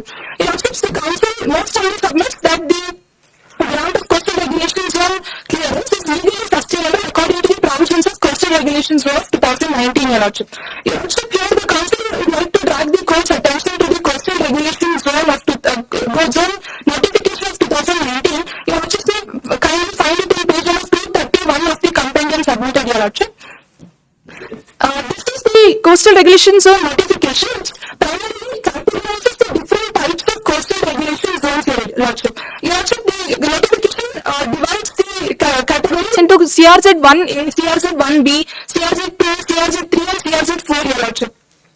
This is the definition, is provided on the page number 241 and 242, where different categories have been defined in different terminologies, Your Lordship. Your Lordship, the council here submits that the impugned area, the Dakshin Sagar Island, falls under 2 categories of the categorization, Your Lordship. That is, firstly, that is CRZ1A area, as defined in 241, and CRZ4 area, which is defined in page number 242, Your Lordship.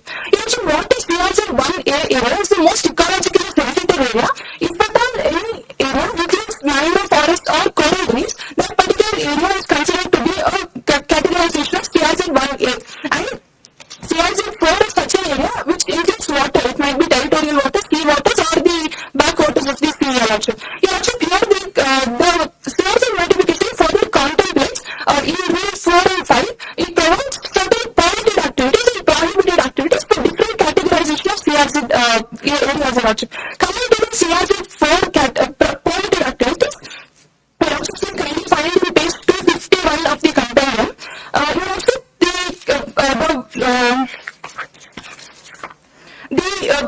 paragraph 5.4 clearly states that projects for defense, strategic and security purpose, including the coastline, and also under point A provides for building of ports for the strategic purposes. This is the permitted activity under paragraph 5.4 of the CRZ notification. Also, the council contains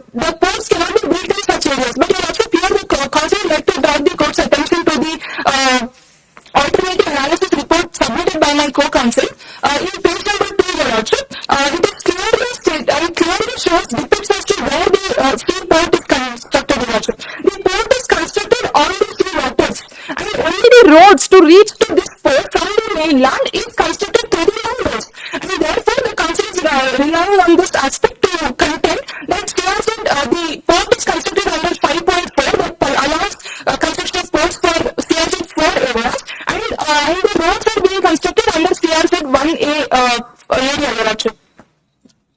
Further, the council would also like to contend that in the case of SR Oil Limited, the Supreme Court, while dealing with the case of CRZ 1A areas, has specifically mentioned that the decision whether a particular area, whether a particular project has to be implemented is a question of fact which has to be determined by subject matter experts in case-to-case basis, Your Lordship. In this case, the subject matter expert, being this coastal regulatory authority, has exercised its discretion and expertise in subject matter and has arrived at a conclusion that this project is feasible to be constructed in the area which is NPL, Your Lordship, and therefore the council contends that this is a question of fact which is already decided by the expert committee.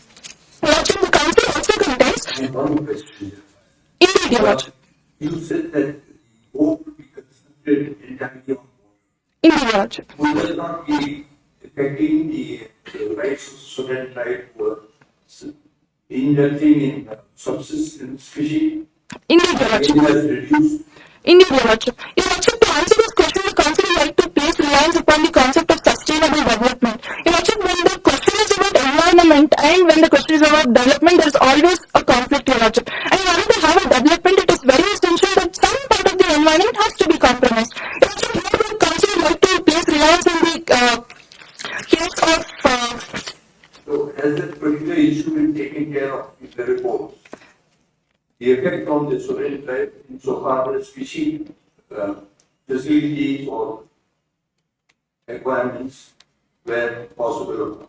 Indeed, Your Lordship. Yes, Lordship, this comes under the concept of right to livelihood of the sovereign tribes, which is extensively dealt in issue number 4. But to answer Your Lordship's question, Your Lordship, here the port area. The port area is built on the sea line, and also the facts are completely silent on the fact that the sovereign tribes were provided an alternative in that area for fishing or not. The facts are silent, and the council. Then the whole international vehicle that is vessels being parked in that area or docked in that area, you'll be reducing the total area that was available for fishing. And it is subsistence fishing, which means close to the port or close to the mainland, not deep sea fishing. Would it not seriously affect the rights of the sovereign tribe? Certainly.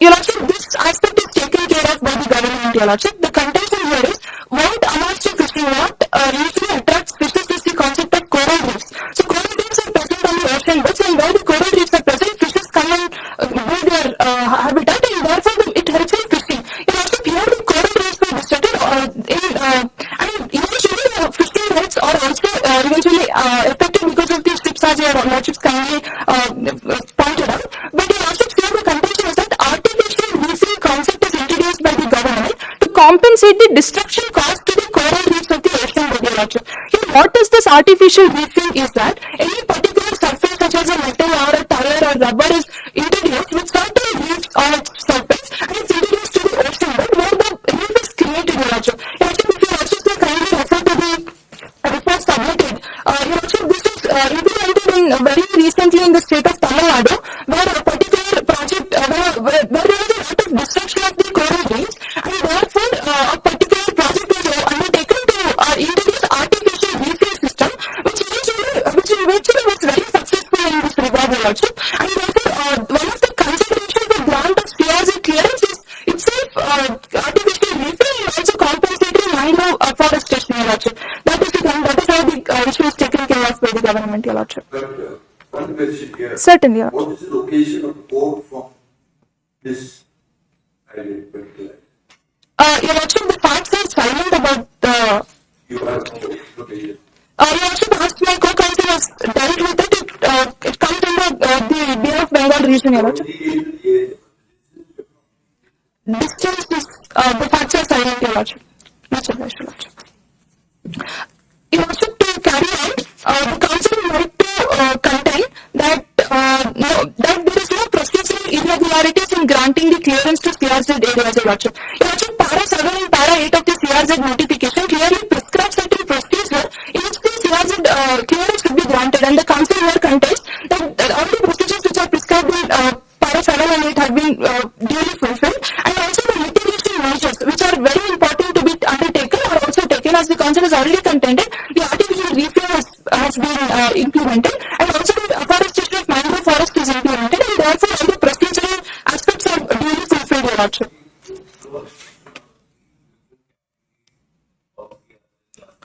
Indeed, Your Lordship. Under the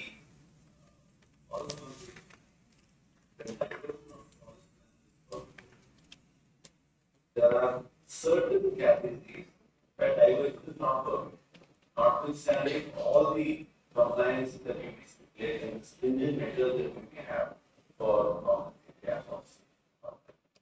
There are certain areas where this diversion is not permitted. Are you aware of that? Your Lordship, with the limited knowledge, I think it's the reserved forest areas which are not permitted to be diverted. Much obliged, Your Lordship. Your Lordship, Your Lordship, here Your Lordship, here also the environment protection rules provide certain exemptions, Your Lordship. Under Rule 5, it provides certain exemptions that a certain particular area should not be diverted for industrial purposes. That is the contention. Much obliged, Your Lordship. Your Lordship, the council would like to take reliance nextly on the presumption of regularity. Your Lordship, it is a basic principle of administrative law which contemplates that when any particular public authority is given the power of discretion to take any decision based on its subject matter expertise or based on discretion, then it is presumed to be done in due form until its challenge, Your Lordship. And the burden of proof shifts completely on the challenger to prove that the discretion is not fulfilled, and therefore to rely on this in a very landmark case of Chintalingam, the Supreme Court has laid down that only under two circumstances any discretionary power can be questioned. One is when there is discriminatory basis of discretion, and the other is when there is abuse of power. Here the council contains there is neither discriminatory practices which are.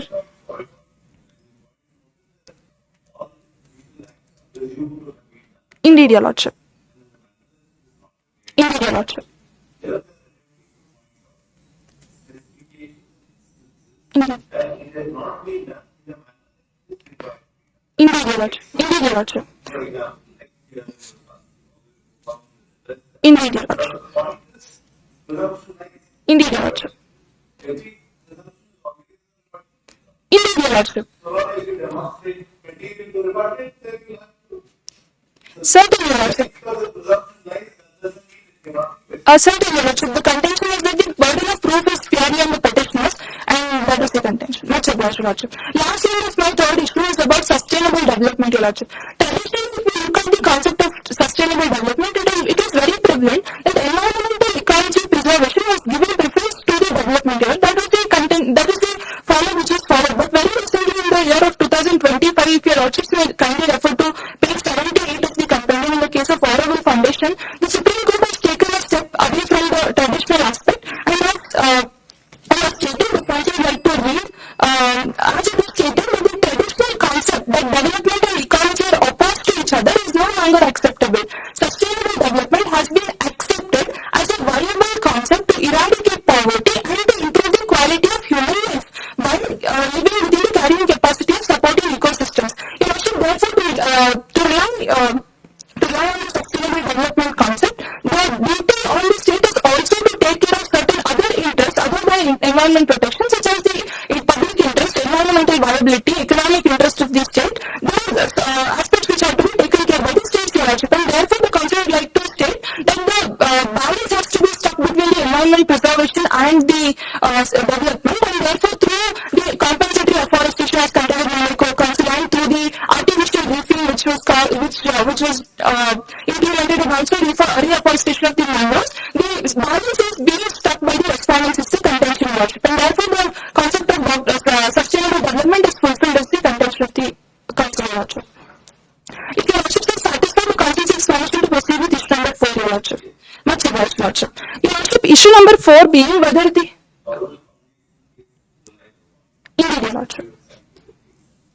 Sir, indeed, Your Lordship. Indeed, Your Lordship. Certainly, Your Lordship. Certainly. Certainly, Your Lordship. As per the rules of the company, we were asked to just get the relevant paragraph. Much obliged, Your Lordship.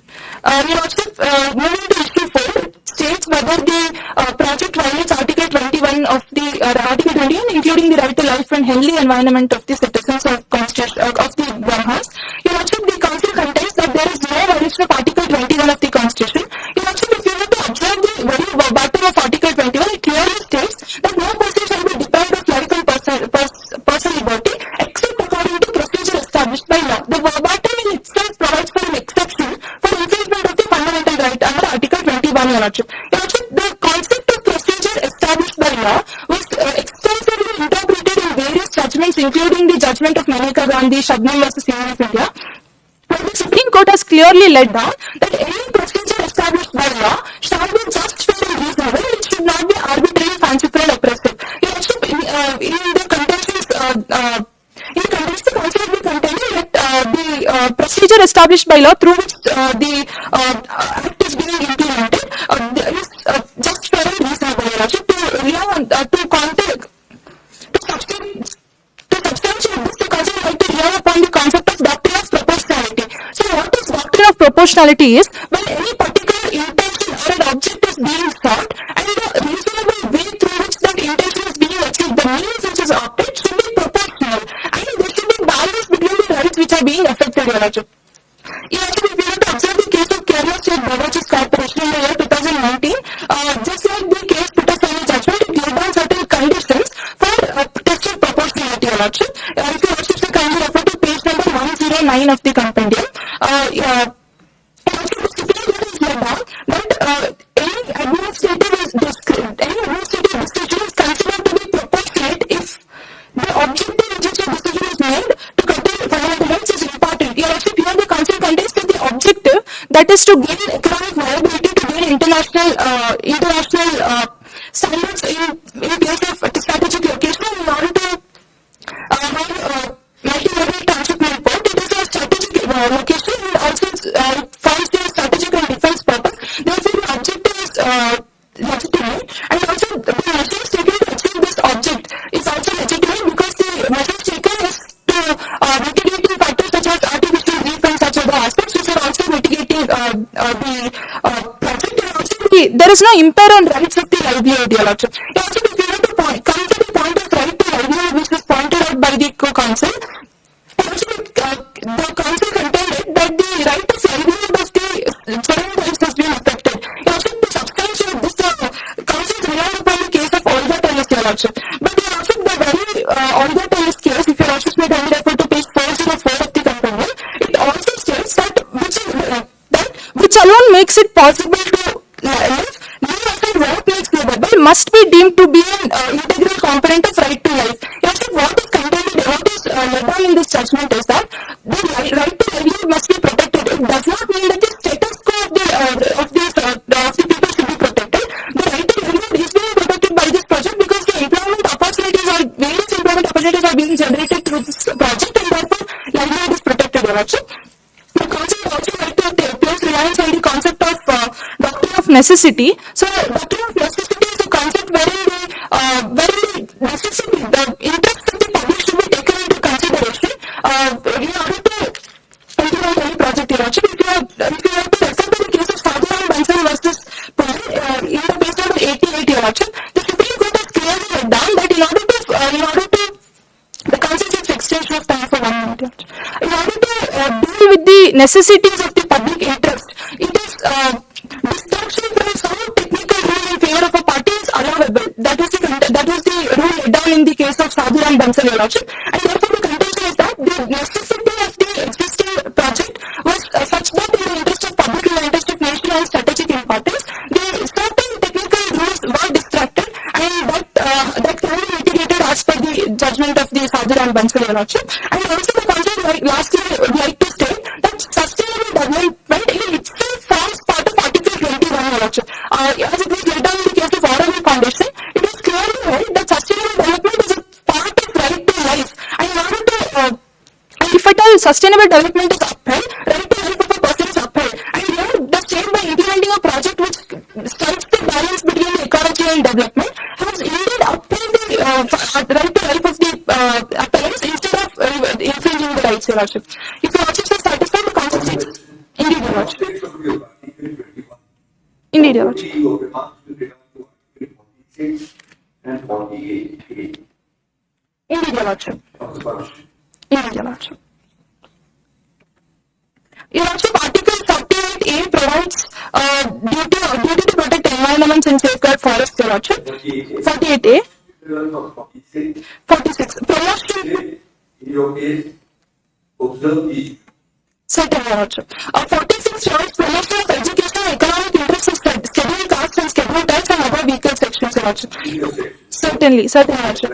That is the whole concept the state was relying upon, Your Lordship. Here the introduction of township mill project, which provides for educational facilities.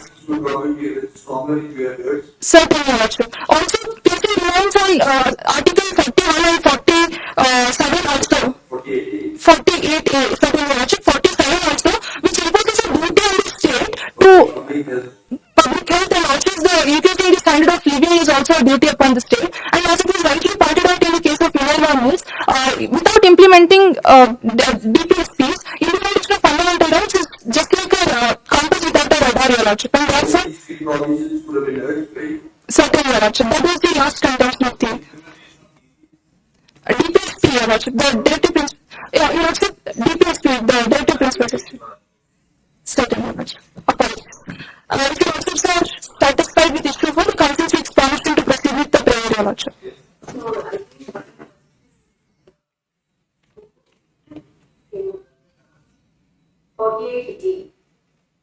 Forty-eight speaks of protection and improvement of environment and safeguarding of forest and wildlife. So, by your project, by this virtue of your project, are you not defeating the very object of 48A? Where are you protecting? Certainly, Your Lordship. Your Lordship, to answer Your Lordship's question, here 48A places a duty upon the state to safeguard the forests and environment. At the same time, DPSP also places duty upon the state to increase the standard of living, provide medical health. But certainly. Your Lordship, here the project also proposes building of township mill projects, Your Lordship. That is a town. Certainly not, Your Lordship. Here the aspect of balance should be brought in. Your Lordship, here when there is a duty also to maintain the environment, when there is duty also to promote development, the concept of sustainable development.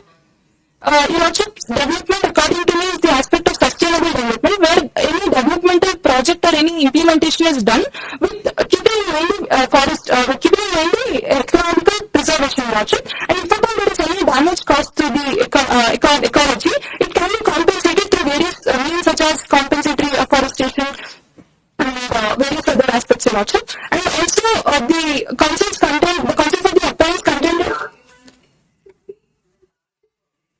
certain, Your Lordship.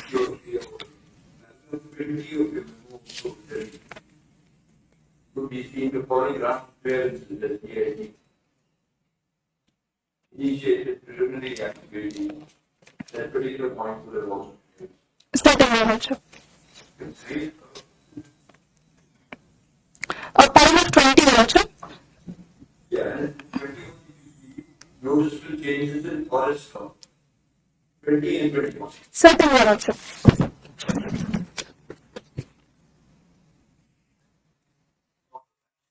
Certain, Your Lordship.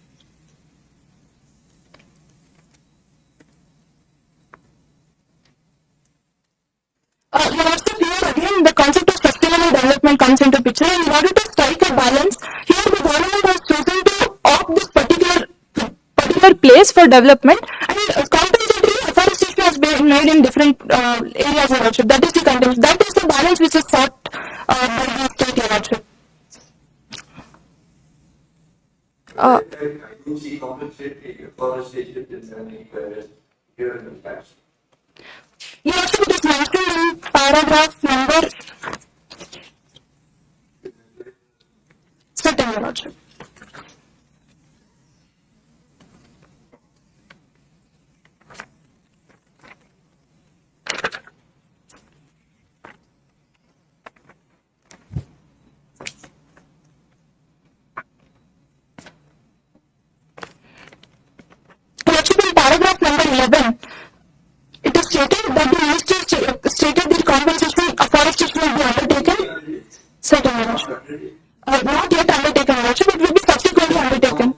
Certainly, Your Lordship. Therefore, the representation was That is also a mandate, Your Lordship, and that would be undertaken subsequently, Your Lordship.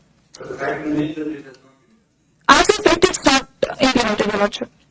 It is, we can't sign on from our obligation, but that will be certainly fulfilled by the state, Your Lordship. It was not reversed. Certainly, Your Lordship. Your Lordship, if Your Lordship is satisfied, the Council seeks permission to proceed with the prayer, Your Lordship. Therefore, in the lights of issues raised, arguments advanced and authorities cited, the Council for the Respondents prayed before the Honorable Supreme Court that it may be pleased to dismiss the special petition, or it may also pass any such order in the interest of justice, equity, and good conscience, Your Lordship. It is indeed a pleasure arguing before this bench. Certainly, Your Lordship, those are the alternative prayers which the court would consider. That the Council stands corrected, therefore the prayer was urged only for dismissal, Your Lordship.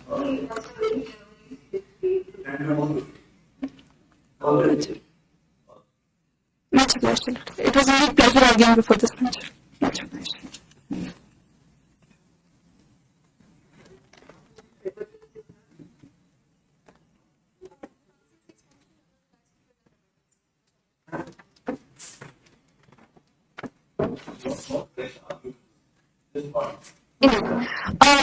There were previously asked questions. May I answer them first before I present the voters? Your Lordship, there is a question regarding the locus standard that the appellants have. Your Lordship, the appellant has valid locus standard as a brief person under Section 2, Clause J and 14 of the Act of the National Green Tribunal Act of 2010. The foreign tribe being a PVTG is unable to effectively assert itself. Therefore, you're particularly vulnerable tribal group. Apologies for that. It is unable to effectively assert its right, and therefore being a bona fide environmental organization, it is justified to approach this Honorable High Court to protect the fundamental rights of the tribe. Your Lordship, there is a second question regarding the NPV and CA. Your Lordship, we as the appellants are against the NPV and CA, which is taking place of the structure of the matters. NPV, which is the net present value, the amount paid to the court in accordance to the damage done to do compensatory forestation on behalf of. Your Lordship, I'm defining.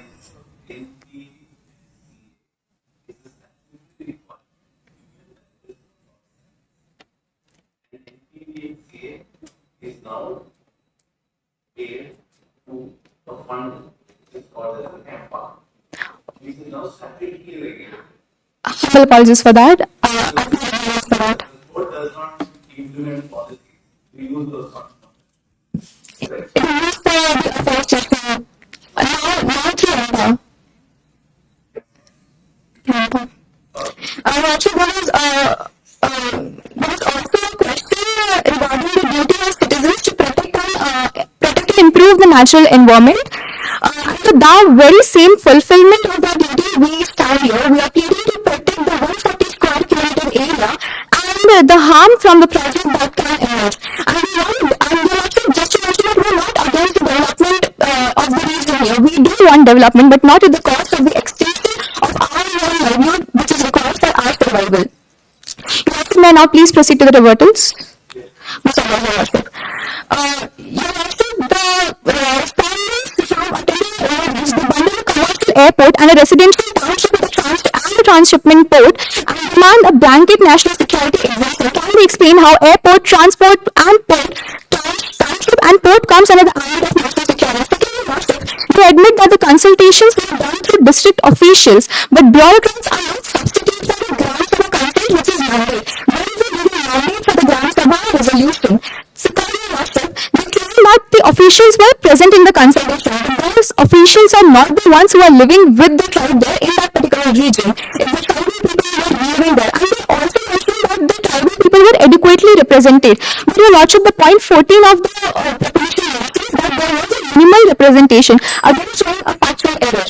Your Lordship, there is no mention in the Moot proposition that it was a 3-month monsoon study which they claim, and how in 3 months can respondents see the effect that this will have on the region.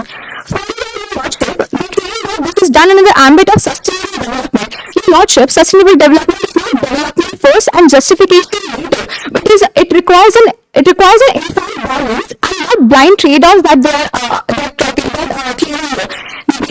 been no proper impact assessment study, there has been no cultural study for the same, and no disaster preparedness for the job. And what exactly is sustainable according to their definition about irreversible ecological loss that will happen in that region, combined with the procedural shortcuts that they now are looking for. That there will be no displacement, because of the same reason, there would be no violation. Your Lordship, here the forest is being destroyed, the fish reserves and the livelihoods sources are being destroyed, and they still are claiming that the people are not being displaced. This is the concept of displacement, and survival, and without this, even without the physical eviction, this will make the tribe suffer. If the community cannot live off its land anymore, and what exactly are they being allowed to stay for in that particular region? Your Lordship, this is that the public hearing was conducted, but it was done 1,400 kilometers away from the region, and the clearly state that there was logical constraints because of the same reason the tribal people were unable to attend, but also the people who attended the meeting, because it says minimal representation, again the language is not communal to the tribe. What about that? Your Lordship, also they have completely ignored that PVTC has minimal exposure, and because of the same reason this consultation fetch no results in favor for the public, in favor for the tribal region as well. This was the consultation and the hearing which was done according to their own favor. With this, we the appellants rest are the voters. Your Lordship.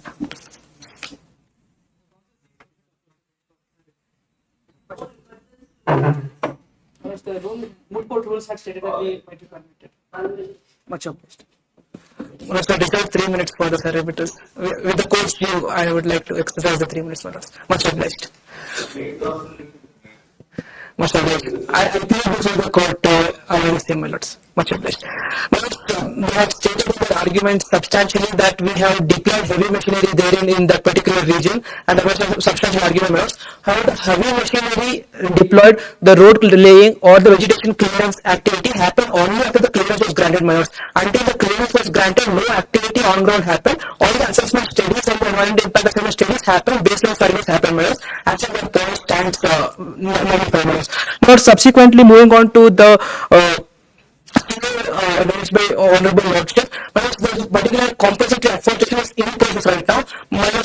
This project is currently under stay. When this particular case was admitted, the entire project had received a stay from the Honorable Supreme Court. As such, it's under process. So compensatory forestation obligation will be undertaken and will be duty bound executed, my lords. Moving on to the reporters, my lords. First one regarding national security. They asked as to how a transshipment port as well as a particular airport comes under the ambit of national security, my lords. My lords, details regarding the plans of national security cannot be disclosed regarding the blueprints, what will be there, what will not be there. My lords, records of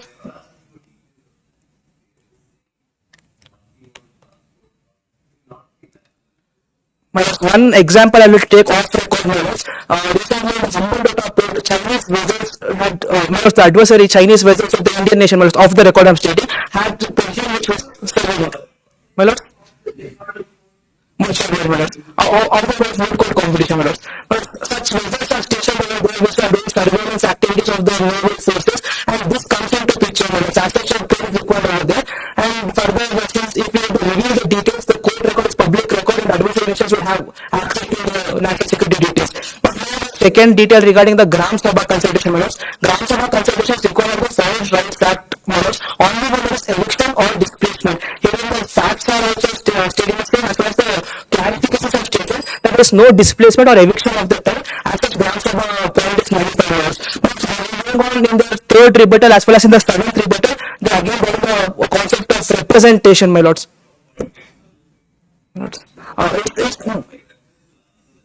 But it's not somebody prayed that the court will nullify the same. It's clear, my lords. That's how it stands corrected. The representation was provided adequately and the foreign types were represented by experts, my lords. Moving on to the next regarding the monsoon season. If you have to read para 10, my lords, the 3-month study started in June 2023, which is the usual monsoon season in the subcontinent region. July onwards the monsoon season starts. As such, the 3-month study was conducted in the monsoon season as per per the regulation of EA notification, my lords. My lords, regarding the impact assessment study, the credibility of the same was questioned, my lords, as to how all of that can be considered. The impact assessment study was conducted by the Aquaterra consultants, my lords. My lords, any EA consultant has to be registered under the any EA consultant has to be registered with the National Accreditation Board for Education and Training and the Quality Council of India. As such, Aquaterra, being a consultant, is presumed to be accredited with the same and it has followed all the procedure established by the accreditation board, my lords. As such, the credibility of the EA cannot be questioned there. Further, regarding displacement eviction, my lords, here displacement eviction is not happening, but only 13% region. You will see the entire 1,034 square kilometer forest land, 1,140 miles, about 13% of the forest land is being diverted for the forest purposes. The sovereign time still has access and exercise the right to use the other particular forest region, as well as the displacement facts also is taking the same as well as the practical merit also taking the same. Now the government to discuss as well. Much obliged.